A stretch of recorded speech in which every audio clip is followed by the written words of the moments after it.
Hi everyone, Radhe Radhe. So in this video, we're going to be talking about communication. It's going to sound like communication, but it's basically something that I hadn't thought of. But I started reading this book called "Loving What Is" by Byron Katie, and she is amazing.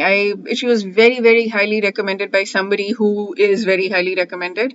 There is this guy called Steve Hardison, and I just discovered him on Facebook, and oh my God, the people, the way people talk about him. I have never read testimonials like that. I couldn't even write a testimonial like that, even if I had to say, okay, write your own testimonial, for yourself. And I would not be able to do that. He's just such good testimonials. And he very highly recommend. I read his biography. I read half of his biography because it's huge. But he recommended Byron Katie. And so I started reading her book.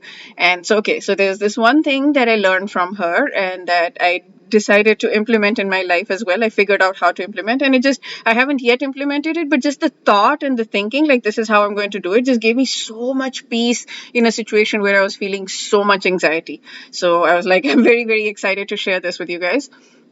Okay, so the she keeps asking the question. I'm not going to go through her process. You can read her process. It's amazing. But and I've only read the first chapter or anything, so I don't even understand, or maybe whatever. So I don't even understand what she's saying yet. I haven't figured it out yet. But there's one aspect of which I figured out, which was not even what she was. I mean, it was part of what she was trying to say, but that itself was just so super powerful for me.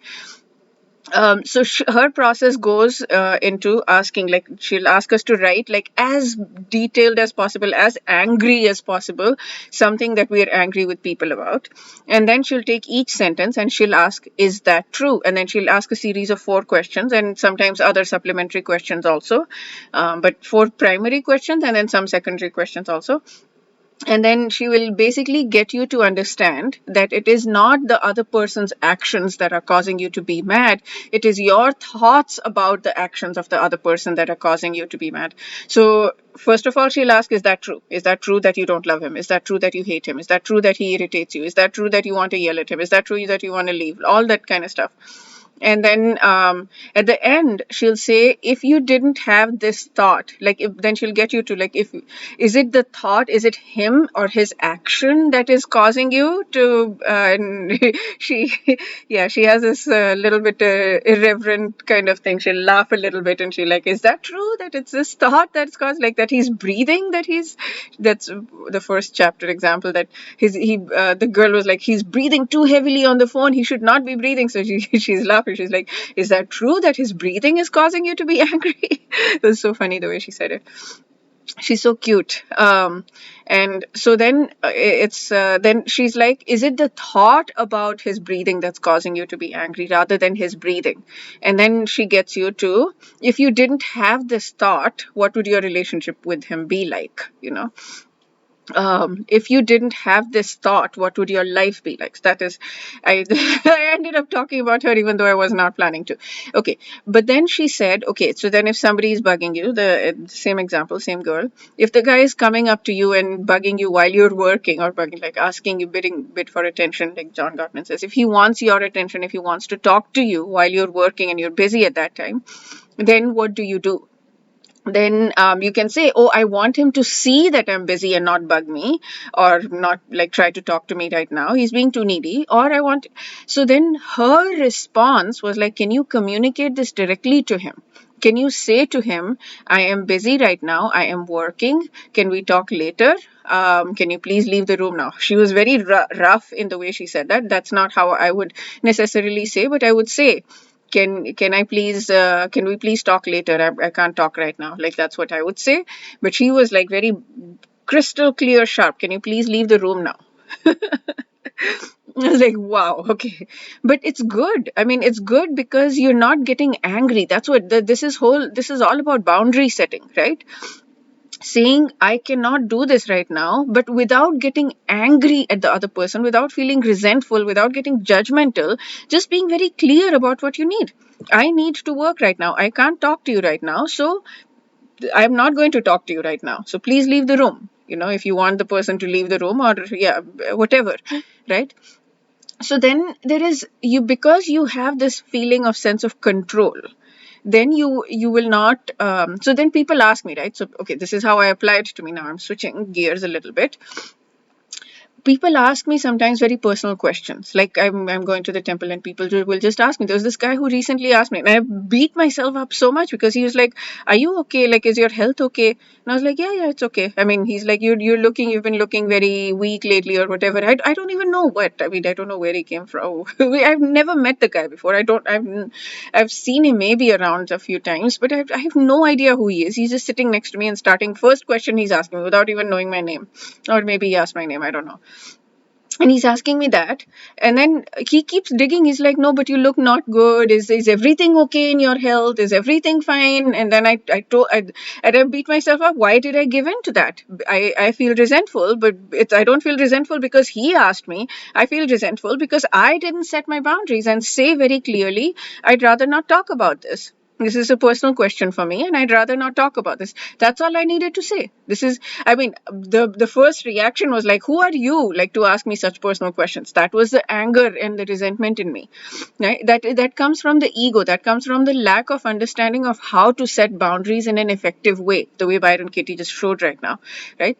So it's anger at myself. I'm it's manifesting as if it's anger at him, but it wasn't anger at him.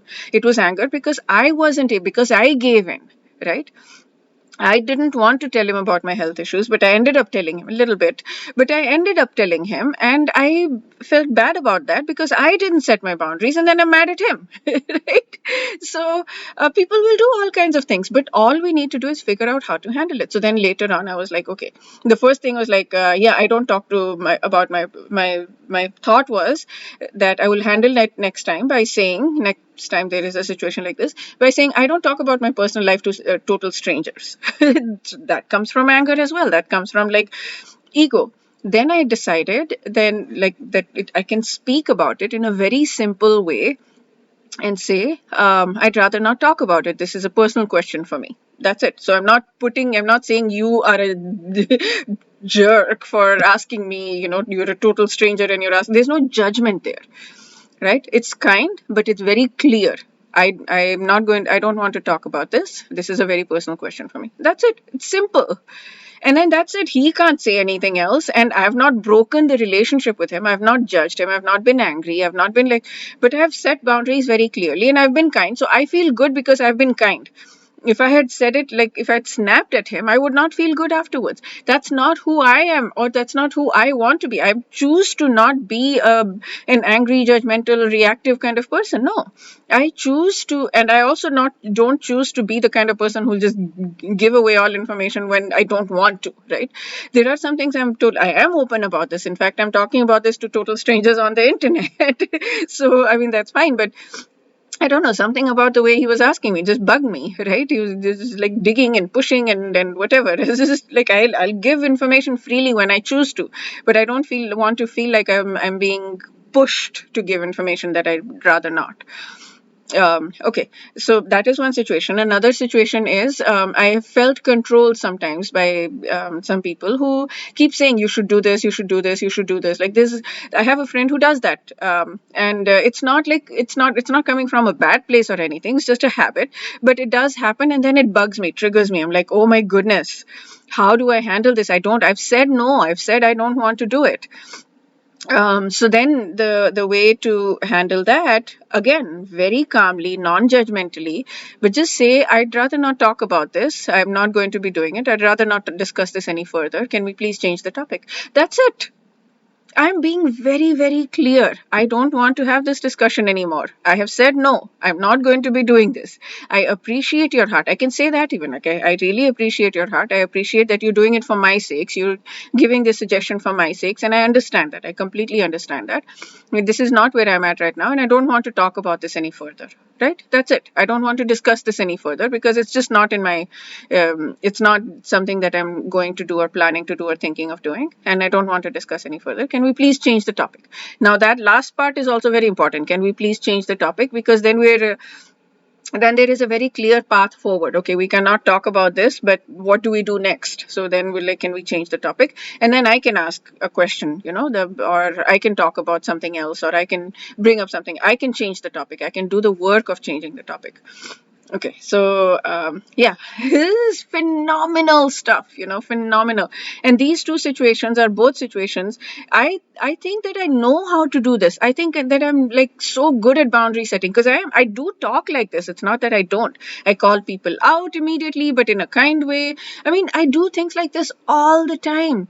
But in these two situations I didn't. So it's a matter of like just keeping on deepening, because there's always going to be the next level of where you can deepen. That's why I'm giving these examples very specifically, because if you just know it theoretically, yes, you should communicate kindly and not like that, it's meaningless. Because I do that. Like the first thing, if somebody says theoretically, would be like, I do that all the time. I am very good at setting boundaries, and I say no in a kind way many times. But in these two situations I didn't.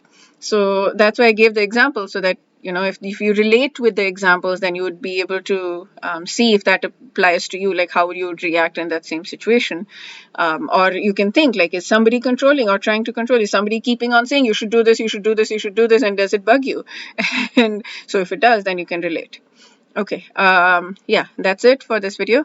Wish you a day filled with tons and tons of breakthroughs and realizations and personal growth and everything that you wish for. Yeah, wish you a beautiful day. Radhe Radhe.